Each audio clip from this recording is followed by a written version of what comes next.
நித்திய நிகழ்விலே இருங்கள். பிரபஞ்சம் உங்களுக்கு உள்ளிருந்து வழிகாட்டும். பரம்பொருள் உங்களிடம் உங்கள் மூலமாய் வெளிப்படுவார். பரம்பொருள் வெளிப்படுறதுதான் பிரேக் த்ரூங்கய்யா. வெளியில இருக்க உங்களோட விமர்சனம், கருத்து, இதை வச்சு நீங்க டெவலப் பண்றது growth. எவ்வளவு நாள் வரைக்கும் growth வேணும்னு நினைக்கிறீங்களோ அவ்வளவு நாள் வெளி உலகத்துல இருக்கவங்க, உங்களுடைய ஃப்ரெண்ட்ஸு, வெல்விஷர்ஸ், அவங்க கொடுக்குற ஃபீட்பேக்கை வச்சுட்டு வாழுங்க.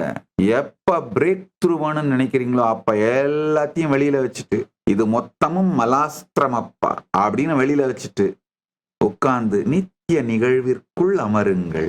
கடந்தது இறந்தது, எதிரும் பொய், நிகழ்காலம் என்று சொல்லப்படும் இந்த புதிரும் பொய்.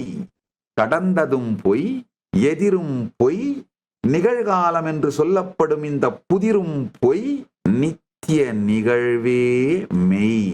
நித்திய நிகழ்வை நிகழ்காலம்னு சொல்ல முடியாது, நித்திய நிகழ்வு. ஏன்னா இந்த நிகழ்வின் மீதுதான் நீங்கள் கடந்த காலத்தையும் காணுகின்றீர்கள், எதிர்காலத்தையும் காணுகின்றீர்கள், நிகழ்காலத்தையும் காணுகின்றீர்கள். இந்த மூன்றையுமே பார்க்கிற ஸ்கிரீன், உங்களுடைய conscious screen, conscious focal point, இதுதான் நித்திய நிகழ்வு. இந்த நித்திய நிகழ்வில் இருந்து பாருங்கள், வாழ்வில் மிக பெரிய நிம்மதி. இது மட்டும்தான் வாழ்க்கைங்கய்யா. இந்த நித்திய நிகழ்விலே நீங்க என்ன குவாலிட்டியோட இருக்கீங்களோ அந்த குவாலிட்டியோட தான் உங்க வாழ்க்கை நிகழப்போகிறது.